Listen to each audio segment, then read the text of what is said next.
जिया ने राहुल को जलाने के लिए अपने बेस्ट फ्रेंड का साथ चुना, लेकिन राहुल ने जो फैसला लिया उसने सब कुछ बदल दिया। अगली सुबह रसोई से मसालों और चाय की बेहद खूबसूरत खुशबू आ रही थी। जिया और प्रिया दोनों बहनें मिलकर नाश्ता तैयार कर रही थीं। दोनों के बीच एक बेहद प्यारी और मीठी बातचीत चल रही थी।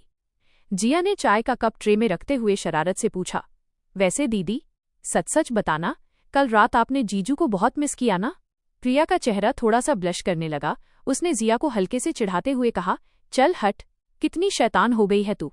अब तो मुझे लगता है कि तेरी भी जल्दी से शादी करानी ही पड़ेगी, तब पता चलेगा तुझे। जिया ने तुरंत अपने दोनों गालों पर हाथ रखे और मासूमियत से बोली, अरे नहीं नहीं दीदी, मैं तो अभी बहुत छोटी हूँ, बिल्कुल बच्ची हूँ मैं, अभी शादी वादी की बातें मत करो। प्रिया हंस पड़ी और बोली, अच्छा बाबा, ठीक है, एक काम कर, जाकर जरा राहुल को उठा दे, अभी भी सो रहा होगा वो आलसी। जिया ने अपने सूट के दुपट्टे को ठीक किया और टशन में बोली, हाँ दीदी, अभी जाकर आपके उस आलसी देवर को जगाती हूँ, रुकिए। उधर ऊपर के कमरे में हमारे देवर जी यानी राहुल जनाब पहले ही जाग चुके थे। उन्होंने सुबह की ताज़ी हवा लेने के लिए मुस्कुराते हुए कमरे की खिड़की खोली, लेकिन जैसे ही खिड़की खुली उनकी नज़र एक बार फिर सामने वाली बालकनी पर पड़ी, जहां पड़ोस की शनाया इस वक्त जिम आउटफिट में योगा और एक्सरसाइज कर रही थी। राहुल ने मौका देखते ही हाथ हिलाया और कहा, हाय शनाया, गुड मॉर्निंग। शनाया ने पीछे मुड़कर देखा और मुस्कुराते हुए बोली, ओह हाय, तुम वही हो ना, विशाल जीजू के छोटे भाई? मैंने तुम्हें शादी में देखा था, तुम उस ब्लैक सूट में बहुत ज्यादा हैंडसम लग रहे थे। राहुल ने हवा में कॉलर ठीक करने का नाटक किया और फ्लर्ट करते हुए बोला, अरे thank you so much Shanaya, वैसे तुम भी काफी फिट हो, मुझे एक्सरसाइज करने वाले लोग बहुत पसंद हैं। शनाया ने उसकी तारीफ करते हुए कहा, लुक एट यू, तुम भी तो पूरे जिम फ्रीक लगते हो, क्या मस्त बॉडी है तुम्हारी। ये सुनते ही राहुल जोश में आ गया और अपनी टी शर्ट की आस्तीन ऊपर करके खिड़की पर खड़े खड़े अपना बाइसेप्स दिखाने लगा। वो पूरी तरह अपनी बॉडी फ्लॉन्ट करने में बिजी था कि तभी पीछे से दबे पांव जिया कमरे के अंदर आ गई।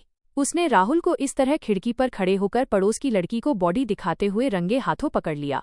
जिया ने पीछे से आकर अपने दोनों हाथ कमर पर रखे और जोर से खांसने का नाटक किया। उहूं उहूं, देवर जी सुबह सुबह हवा लेने आए थे या पड़ोस में अपनी ये सूखी हुई बॉडी का प्रदर्शन करने? राहुल झटके से पीछे मुड़ा और सख्तका गया, अरे जिया, तुम कब आई? वो, मैं तो बस ताज़ी हवा ले रहा था। जिया ने चिढ़कर खिड़की का पर्दा जोर से खींच दिया और बोली, हाँ हाँ, दिख रहा है कौन सी हवा चल रही थी यहाँ। नीचे दीदी बुला रही हैं नाश्ते के लिए, जल्दी नीचे आओ। राहुल ने बात संभालने के लिए कहा, अरे तुम जल क्यों रही हो साली साहिबा? अगर कोई मेरी बॉडी की तारीफ कर रहा है तो तुम्हें मिर्ची क्यों लग रही है? जिया ने अपनी जलन छुपाते हुए पूरे टशन में कहा, मिर्ची और मुझे, वो भी तुम्हारी इस हड्डी जैसी बॉडी को देखकर, कभी आईना देखा है? मुझे कोई फर्क नहीं पड़ता, तुम शनाया को देखो या किसी चुड़ैल को। चलो नीचे आओ अब। इतना कहकर जिया गुस्से में पैर पटकती हुई कमरे से बाहर निकल गई और राहुल मुस्कुराते हुए उसके पीछे पीछे नीचे आ गया। डाइनिंग टेबल पर पूरा परिवार नाश्ता करने बैठा था, लेकिन राहुल और जिया के बीच की साइलेंट वॉर अब डाइनिंग टेबल पर भी जारी थी। राहुल ने पराठे की तरफ हाथ बढ़ाते हुए कहा, ताई जी आज पराठे थोड़े कड़क बने हैं, चबाने में मेहनत लग रही है। जिया ने तुरंत अपनी प्लेट से सिर उठाया और पलटकर वार किया, जिसके पास दांत न हो उसे पराठे कड़क ही लगते हैं मिस्टर राहुल, आप दलिया खाया करो। राहुल ने कहा, अरे मेरे दांत तो बिल्कुल सही हैं, पर लगता है किसी की जुबान आज सुबह सुबह ज्यादा ही कड़वी हो गई है। जिया ने फिर से चम्मच पटकते हुए कहा, तुमसे तो बात करना ही बेकार है। दोनों की ये किचकिच इतनी बढ़ गई कि टेबल पर बैठी प्रिया और जिया की माँ दोनों पूरी तरह तंग आ गईं। दोनों ने एक साथ एक ही सुर में अपना सिर पकड़ा और जोर से चिल्लाकर बोला, चुप करो दोनों के दोनों। पूरे डाइनिंग हॉल में सन्नाटा छा गया। राहुल और जिया दोनों ने एक दूसरे को आंखें दिखाईं और चुपचाप अपना मुंह बंद करके पराठा चबाने लगे। नाश्ते के ठीक बाद घर के दरवाजे पर जिया का वही बेस्ट फ्रेंड करण आया। करण को देखते ही जिया लपककर उसके पास गई और थोड़े गुस्से से बोली, करण, कल से कहाँ गायब थे तुम? फोन भी नहीं लग रहा था तुम्हारा। करण ने कान पकड़ते हुए मासूमियत से कहा, अरे यार जिया सॉरी, पापा ने अचानक एक बहुत जरूरी काम से दूसरे शहर भेज दिया था, मैं क्या करता, इसी चक्कर में मैं कल तुम्हारे साथ मेले में भी नहीं आ सका, जबकि मैंने तुमसे वादा किया था कि मैं तुम्हें मेलों घुमाने ले चलूंगा। आई एम रियली सॉरी यार।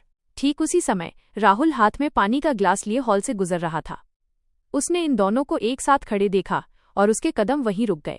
वो चुपचाप उनकी बातें सुनने लगा। जिया की नज़र जैसे ही कोने में खड़े राहुल पर पड़ी, उसके दिमाग में सुबह का वो शनाया वाला सीन घूम गया। उसने मन ही मन सोचा, कल सुबह सुबह बड़े बाइसेप्स दिखा रहे थे ना उस शनाया को। अब देखो बेटा मैं क्या करती हूँ। जिया तुरंत करण के और करीब आ गई और जानबूझकर जोर से, ताकि राहुल को साफ साफ सुनाई दे, बोली, अरे कोई बात नहीं करण, मेले में साथ नहीं जा पाए तो क्या हुआ, चलो आज हम दोनों साथ में मूवी देखने चलते हैं, सिर्फ तुम और मैं। बोलो चलोगे ना। करण तो जिया को मन ही मन प्यार करता था, ये सुनते ही उसका चेहरा खुशी से खिल उठा। वो उछलकर बोला, क्या क्या सचमुच जिया, हम दोनों साथ में मूवी देखने चलेंगे, तुम मजाक तो नहीं कर रही। जिया ने राहुल की तरफ एक तिरछी नजर डाली और मुस्कुराकर करण से कहा, बिल्कुल सच करण, तुम शाम को आ जाना, मैं तैयार रहूंगी। करण खुशी खुशी वहां से चला गया। करण के जाते ही जिया घूमकर सीधे राहुल के पास पहुंची, जो चिढ़े हुए चेहरे के साथ खड़ा था। जिया ने अपनी बाहें सिकोड़कर पूछा, क्या देख रहे थे मिस्टर देवर जी, छुप छुप कर हमारी बातें सुन रहे थे आप। राहुल ने अपने ग्लास का पानी एक घूंट में खत्म किया, जिया को ऊपर से नीचे तक देखा और पूरे एटीट्यूड में बोला, एक्सक्यूज मी, मुझे तुम दोनों की इन फालतू और आपस की बोरिंग बातों को सुनने में रत्ती भर भी इंटरेस्ट नहीं है, समझे। इतना बोलकर राहुल ने अपने पैर पटके और बड़े टशन में ऊपर अपने कमरे की तरफ चला गया। उसे इस तरह चिढ़ता हुआ देखकर जिया के चेहरे पर एक बेहद खूबसूरत और बड़ी सी जीत की मुस्कान आ गई। उसे राहुल से अपना बदला लेने में बड़ा मजा आ रहा था। शाम को जिया करण के साथ मूवी देखने चली जाती है और देर रात को वापस घर लौटती है। जब वो लौटती है तो राहुल का रवैया पूरी तरह बदला हुआ होता है। वो जिया को बिल्कुल भाव न देते हुए बुरी तरह इग्नोर करना शुरू कर देता है। डाइनिंग टेबल पर रात के डिनर का दृश्य शुरू होता है। पूरा परिवार बैठा है। जिया जानबूझकर राहुल के सामने वाली कुर्सी पर बैठती है ताकि उसकी प्रतिक्रिया देख सके।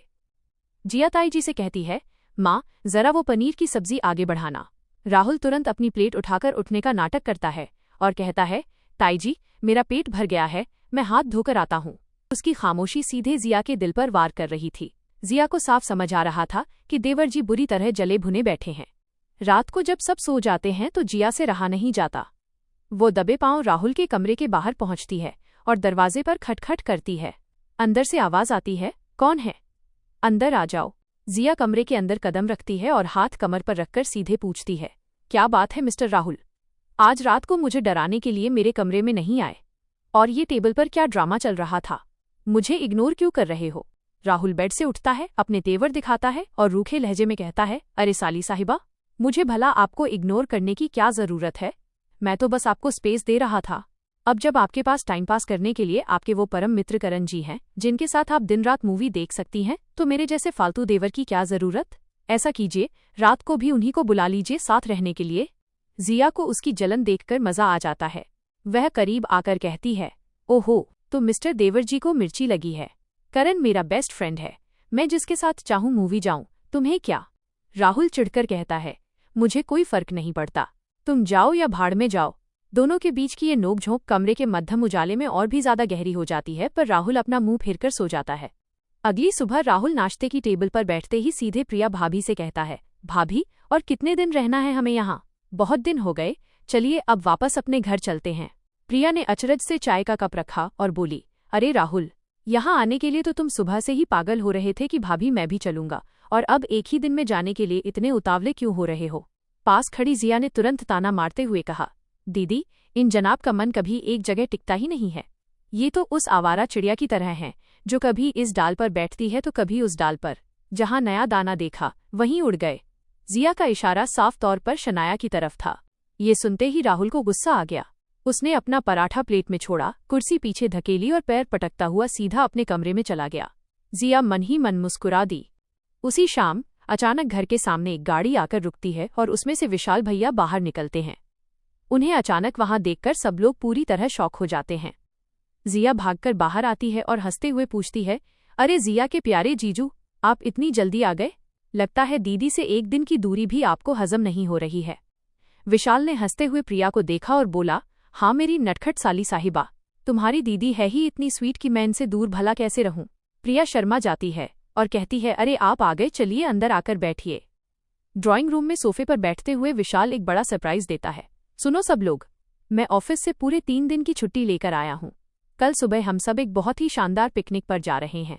ये सुनते ही जिया, प्रिया और माँ सब खुशी से उछल पड़ते हैं।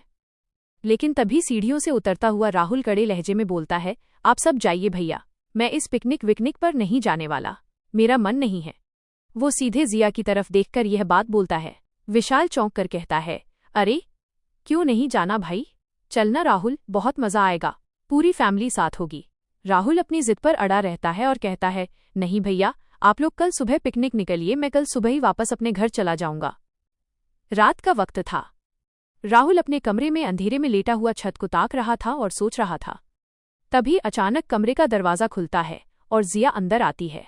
वो बेड के पास आकर पूछती है, राहुल, क्यों नहीं जा रहे हो पिकनिक पर? क्या तकलीफ है तुम्हें? राहुल ने करवट बदली और रूखेपन से कहा, तुम अपने काम से काम रखो जिया, मैं जाऊं या ना जाऊं तुम्हें इससे क्या?